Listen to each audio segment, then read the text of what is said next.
Hello everyone, welcome back to the channel. Welcome to another episode of Would You or Would I Upgrade That to 4K Ultra HD? Or wouldn't I? We're going to go through a shelf, take a look at the titles on it, and we're going to look at when I last actually watched the film and whether I'd consider it worthy of a 4K upgrade. So let's get into it.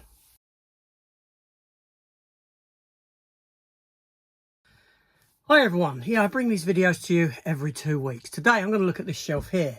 This shelf, everything on this shelf, what's behind, and decide. Now, part of my reason for doing this is it kind of, well, I've been questioning how much stuff I've been upgrading to 4K over the, latter part of last year, to be honest, going into this year, and questioning whether it's actually really worth it or not, based upon certain criterias. What I think of the film, when I last watched the film, if I've seen the film at all.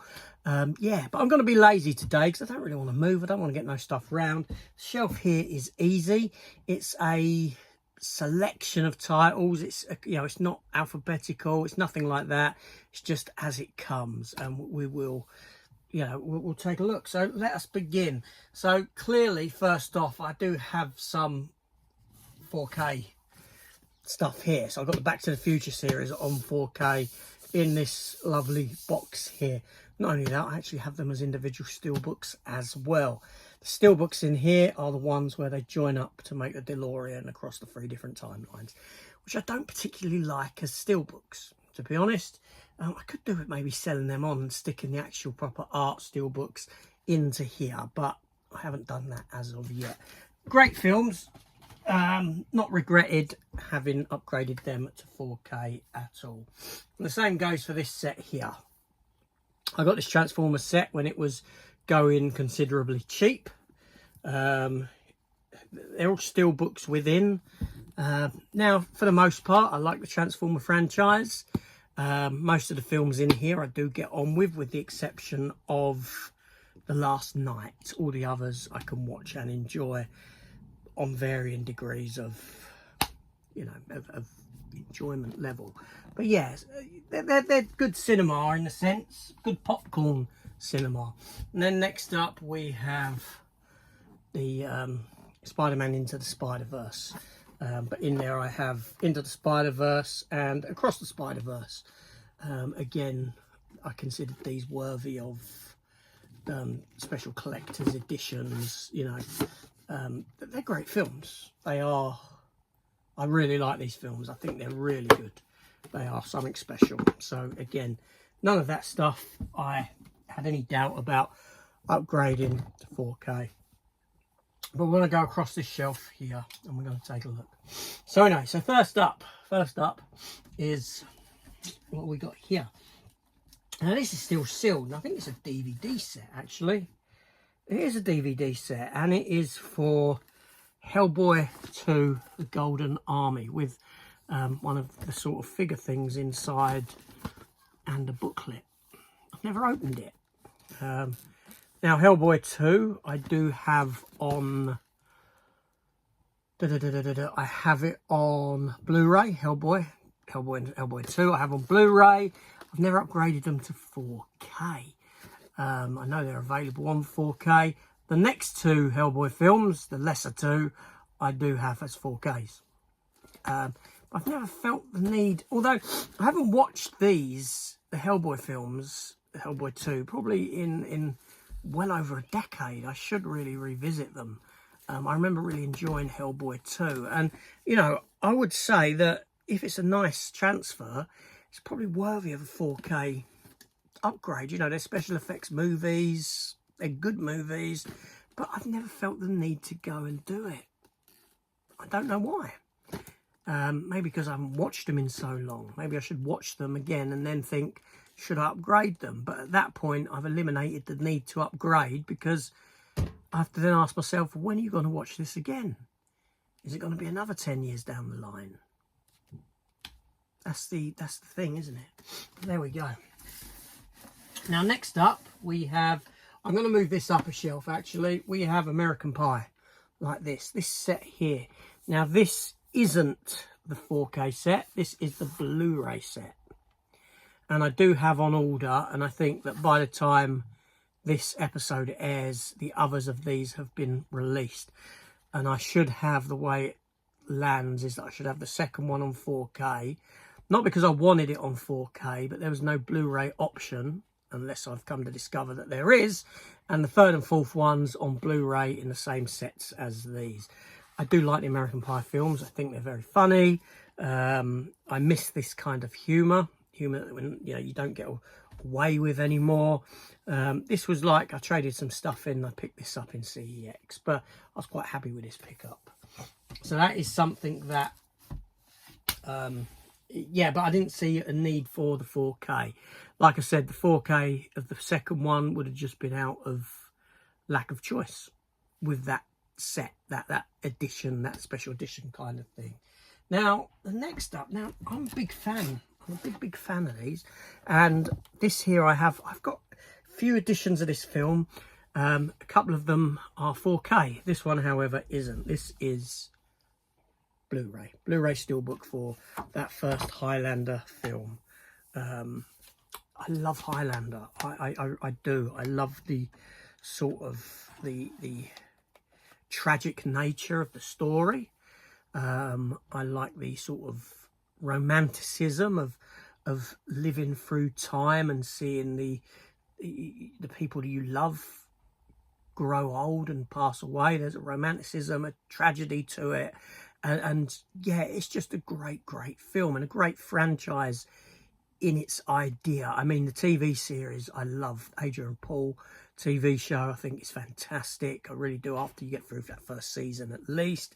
And, you know, the films, I have different opinions on the films, you know, but the first one was most definitely a 4K worthy for me, and I did upgrade it to 4K. But obviously I'm not going to get rid of this Steelbook. Why would I get rid of this Steelbook?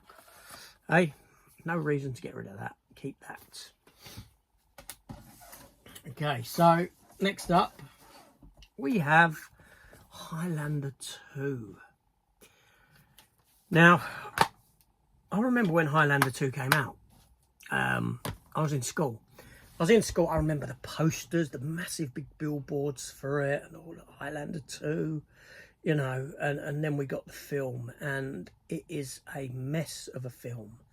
You know, it's had several cuts. This is the director's cut. There was the Renegade version. There's the director's cut, where stuff was put back in. They even went and filmed scenes for it later on to try and upgrade the film, so to speak. And some of the special effects were redone and this sort of a thing. And it's, you know, this is a film. There's certain films that I can watch every so often that are bad films, that are considered bad films, but I'm just intrigued by them. I am intrigued by how they got it so wrong. I'm intrigued by the choices they're in and this sort of a thing. And this film here just, it intrigues me because it didn't die, in a sense. It went on to have these other edits done and special effects redone, reshooting done, this sort of thing. There's such a sort of glorious, rich backstory to this film that I'm so sort of intrigued by, that it enables me to watch the film for how poor it actually is. I can watch the film. It's a really funny one, you know, it really is. Now, I would be inclined to say that if this got a 4K release, I would probably pick it up. I know it's crazy. Even me saying it is crazy, but there's films like this and The Predator, you know, the recut, reshot, you know, the fact I'll never get to see that other version of The Predator that was made. There's films like this that fall into that category that I know are bad films, but I can watch them and get something out of them because I'm intrigued by the backstories behind them, and this film is no different to that. This is one of those. So, do you know what I mean? A 4K version of this, I would probably be, I'd quick to jump on. I would be, seriously. Mental. I know. Mental. There we go. Anyway, next up, Highlander 3, The Sorcerer. Christopher Lambert, Mario Van Peebles. Like I said, Highlander 2. I ain't watched for a few years, but I watch probably every 5 years or something. I probably sit through most of these films every 5 years. It's been a while though. Highlander 3. Again, you know, the Highlander franchise is pretty abysmal, isn't it? Really, but I love them. I love the world. I love the idea. You know, nothing beats the first Highlander film, clearly, or the TV show. That's you know, second to the film. But yeah, Highlander 3, I wouldn't upgrade. I've got no, you know, it's okay, I'm happy with that as it is. And then we have Highlander Endgame. Highlander Endgame. Oh look, in there I've actually got a sort of coin. It's plastic. Oh, you can see my reflection in it. It's like a mirror. It's not a mirror. It's actually got a hologram in it of the Highlander. You can't see it. Don't work on here. You got the Highlander logo in there. It's a hologram. That came with season 1 of the TV show. It's actually bubbling inside. There's some bubbles appearing inside. It's your old style holograms that you used to get. Highlander Endgame. The coming together of Adrian Paul and Christopher Lambert, Connor McLeod, Duncan Mloud. This came about after the TV series came to an end, so it's kind of a continuation of the TV series rather than the standard film series. But it harks back to that first film in that it gets actresses back that were in, actors and actresses from that first film back into it. It's not a great film, but I do enjoy this one as a sort of a farewell to the TV show, like a finale to the TV show. Obviously, Christopher Lambert passes away in this film. He gets killed. Adrian Paul kills him. He has to absorb his power, to beat the bad guy. It's not done in a nasty way. But yeah, it's you know, I enjoy it. I would consider an upgrade to it, that one. I would, because I have a love for it based upon the TV series. And then we come to Highlander The Source, the 5th Highlander film with Adrian Paul, which I got no idea what happened with this one, what the idea was behind it. It's a strange one for me. I've not watched it since it came out, before Blu-ray. I mean, I remember this film. I remember having a copy of this film from Russia. I've still got it. It's a jewel case edition. Came out in Russia a year before anywhere else, and then it was like recalled kind of a thing, and they said, we're going back to make edits, we want to re-edit the film, so it didn't get a release for another year, and the re-edits led to nothing. There was hardly any difference in it whatsoever. It's a pretty poor film, but there we go. Anyway, next up we have, oh yes, a slip cover. Is there anything along the top? Little cards. Just feeling along the top to see if there's any. No, there ain't. There's nothing laid down flat. Next up, we have the film Kite. And I've not watched it. It's a digibook version. Got a poster in there, and it's I don't know. Oh yeah, it's got all that. It's like a book, but it's in German. But there we go. What can you do? There's postcards in it as well. There's like postcards, poster. I bought it. It was cheap. I mean, Sam Jackson being in it doesn't say much. Have you seen this film? Let me know. Yeah. Anyway, next up we have. Oh, it is a 4K actually, and it's for Labyrinth. So clearly not one that I need to upgrade. But this is a lovely release. It's got such a feel to it. That the feel of that is just, oh, it's lovely. It's like a smoothness, a sort of textured, almost suede-y, leathery kind of a feel to it. Like, you know, it's got all pages and whatnot in it, and a lovely sort of, you know, slip to protect it in. So that's a lovely release. Obviously, that was, yeah, 4K. Now, next up, we have Leisarab. It's another digibook version. A lot of these digibooks on this shelf, actually. I have upgraded that to 4K. I need to give it a rewatch. I haven't watched it for about 5 years. I've not watched the 4K version yet. But I love the film. I love the stage show when it was good. And I've seen it about 4 times, the stage show. So it was one that I did upgrade. And we do have some 4Ks along here. So the SpiderMan Trilogy, the Sam Raimi SpiderMan Trilogy in this sort of release here. But it's got all the films. Yeah. Obviously, they're great films. You know, I really enjoy them.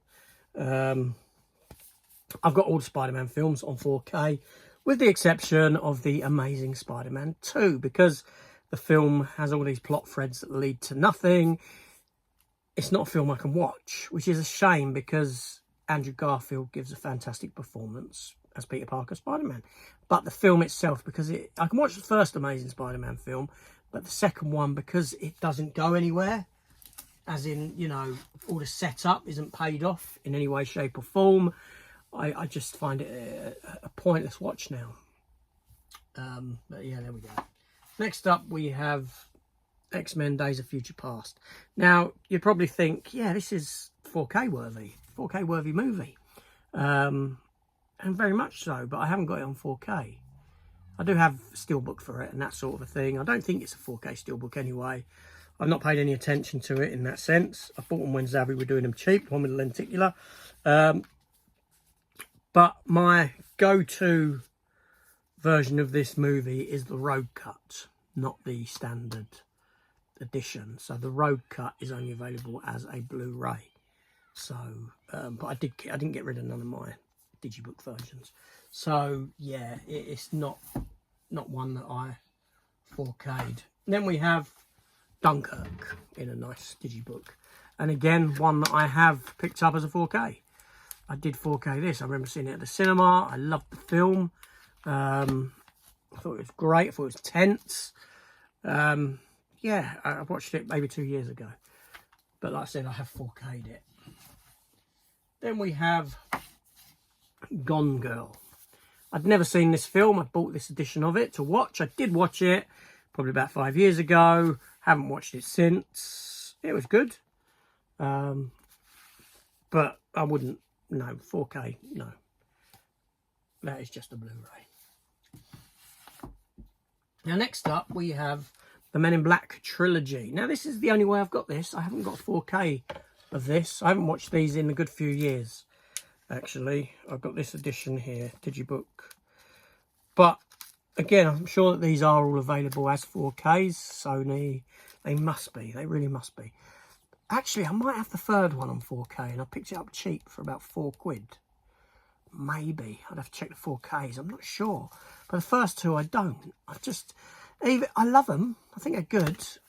But I don't know why. I've just never sort of, you know, it's similar to the Hellboy situation. I just never felt a need to upgrade them. I'm not 100% sure about that third one with what I'm saying there. Then we have Interstellar. Now, I did pick this up in a sale as a 4K Amaray, standard Amaray. I know there's special edition versions that come out. I didn't bother with any of them. I just got standard 4K Amaray. Happy with that. It's a solid film. It really is a good film. I remember seeing it at cinema. I thoroughly enjoyed it. So I did upgrade that. Okay. And then we have... It's not mine, honestly. It's not mine. I've never seen these. They are the wife's. She has got them. I do have them as individual Amarays that she's got. And I picked this one up for her in, I think it was in Poundland. It was just cheap. And I thought, that's a digibook version, something different. Let me pick it up for her. So I did.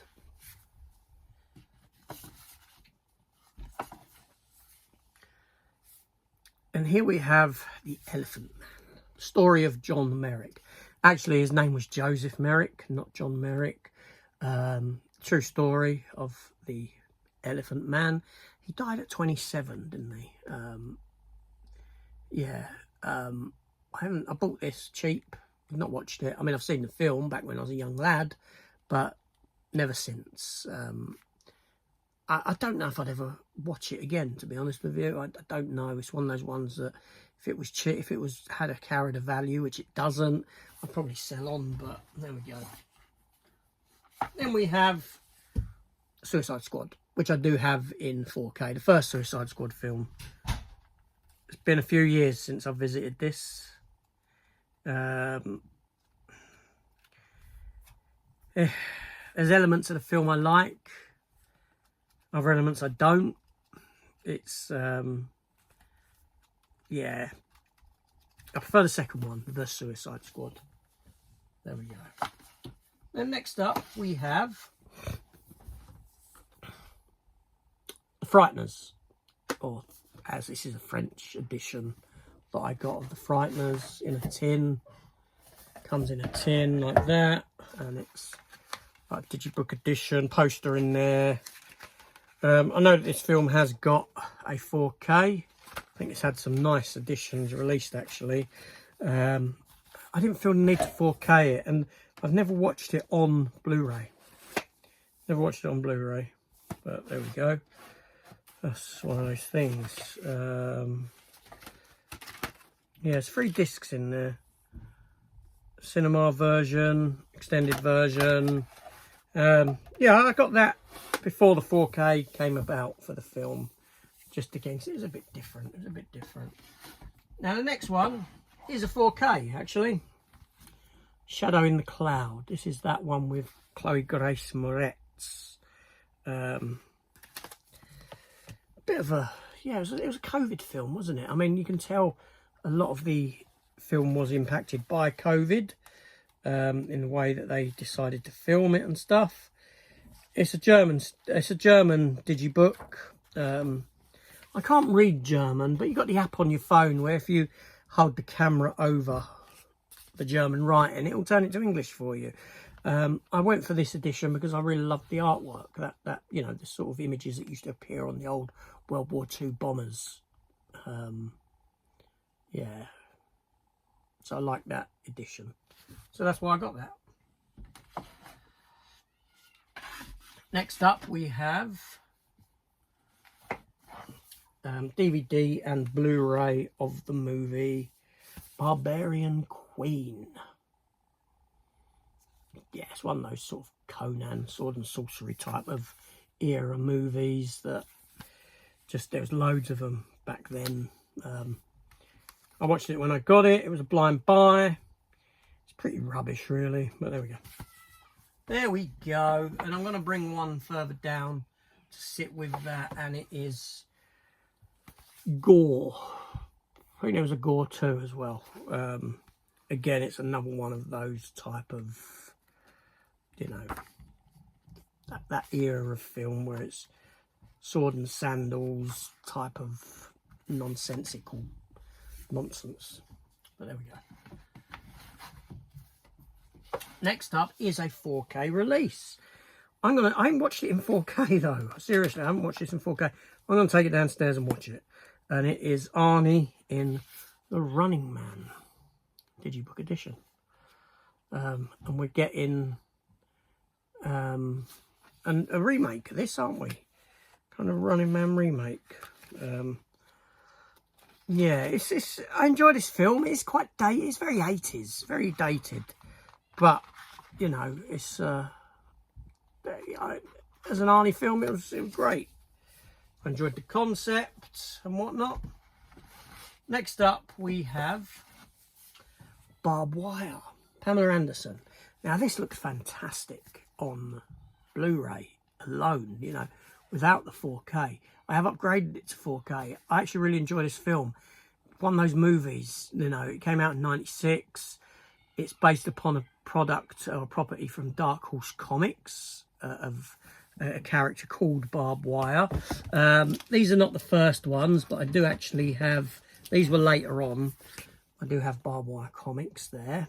The character was very much modelled on Pamela Anderson anyway, so it stood to reason for her to sort of be cast as the character. She was perfect casting, acting aside.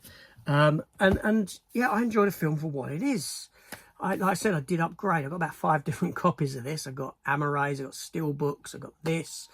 Yeah, I've got a fair few copies for some reason, but the Blu-ray itself is a fantastic quality copy that does actually put some 4Ks to shame. Next up, we have Shannon Tweed in a film called A Woman Scorned, which is a kind of erotic thriller that you would have seen on Channel 5 back in the day when you were younger. I certainly did. And yeah, the minute I realised it was been put to Blu-ray, I grabbed it. Limited edition, only 250 of them. I got number 27. Apparently, that's what that says. Yeah, limited 250. You know, it's digibook version. Yeah, it's, you know, yeah. Well, 4K worthy? No, most definitely not. Then we have the movie Archive with Theo James, Stacey Martin, and I can't really remember much about this film at all. DVD and Blu-ray in there. Again, Arrie. Sorry, digibook version. I watched it when I first got it. I can't really remember it, but there we go. Now, let's have a look at this one. What is this? Is this a Blu-ray? Oh, this is a crap film. This really is a crap film. Garbage Pow Kids movie.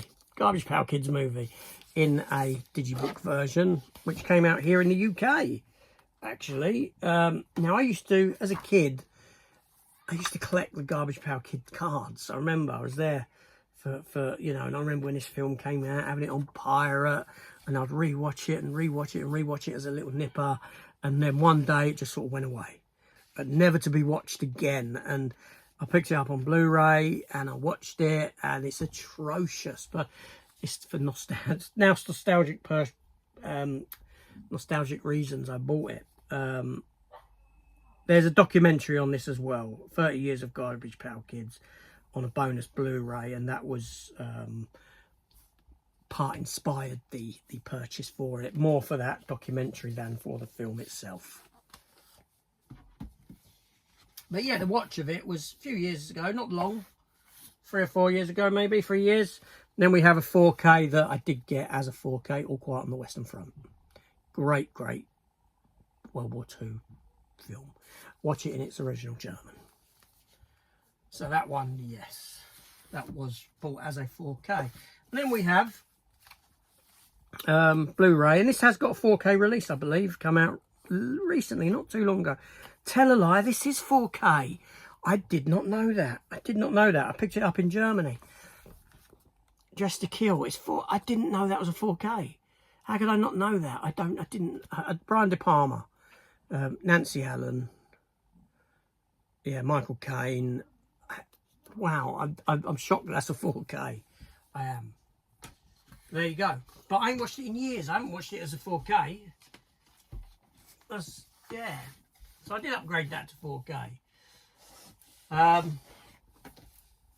Okay, we've got a few bits on this shelf that are other 4Ks. So I'm going to leave these few bits here till the end and just have a look at these that I have picked up as 4Ks. So we have Godzilla, the original, very first Godzilla film. That's 4K, obviously. I like Godzilla.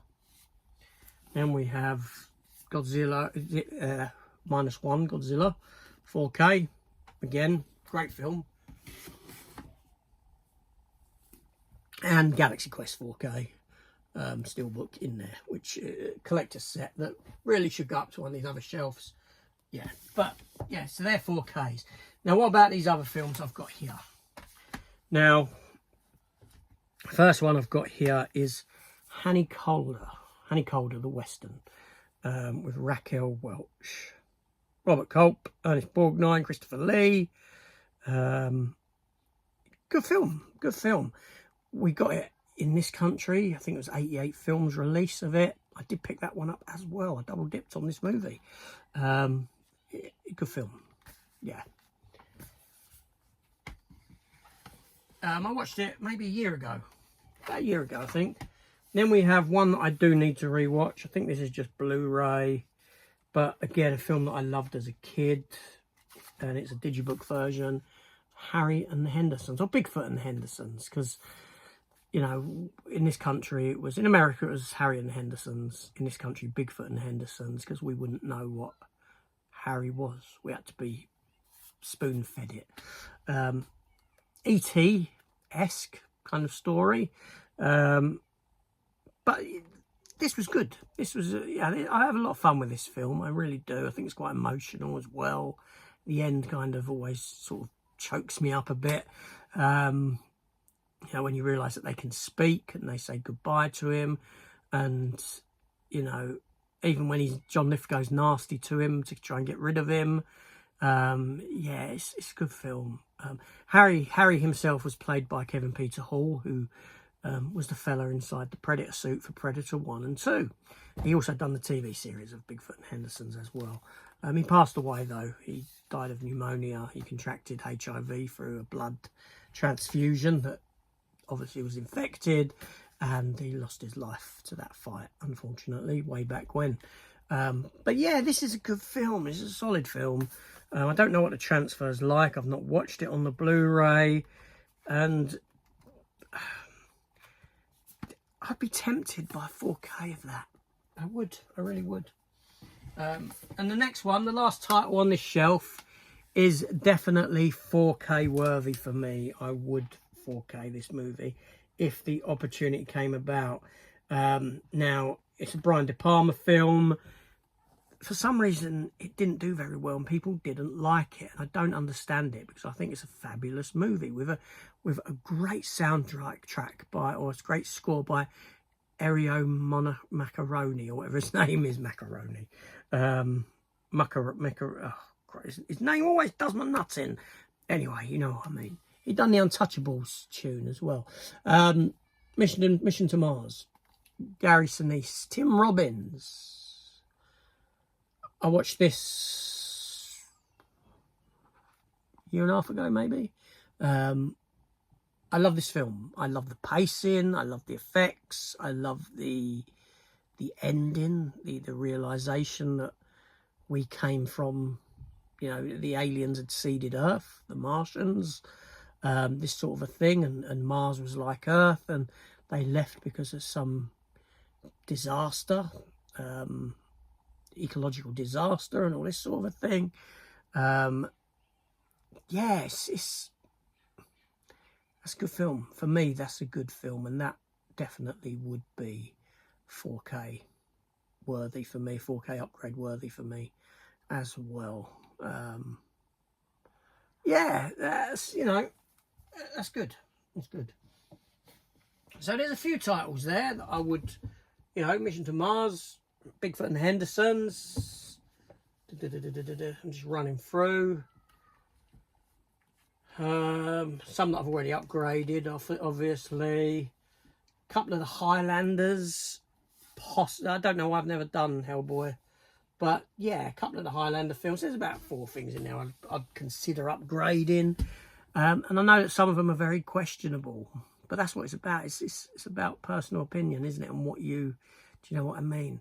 I think with the Highlander 2 one, you know, like I said, that it's a film that just never goes away. It's a film that I'm intrigued by what's been done to it over time. Although back then, the reissues, the recuts, the refilming, the re-special effects, you know. So I think that the next step would be a 4K transfer in that line of thinking, so to speak. So I think it sort of comes under that as to why I would sort of... But yeah, it's not a good film, don't get me wrong, but I'd be intrigued to see what they do with it. And I do visit it every 5 years based upon how bad a film it actually is and the intrigue behind how could you get it so wrong. And the recuts and all that. But there we go. So that's that shelf done. So that weren't long, 35 minutes. Not bad. I enjoyed doing that shelf. A lot of different stuff on there. Felt like a very mixed bag of stuff on that shelf, rather than A to B's and that sort of a thing. And And I might do the next shelf below as the next one, because again, it's kind of like stuff that was left over when I was putting stuff away. It was like, oh, I can't bother alphabetizing it. Let's just throw it all on that shelf and be done with it. So again, another mixed bag for the next episode in 2 weeks. So come and join me for that, and I shall see you later.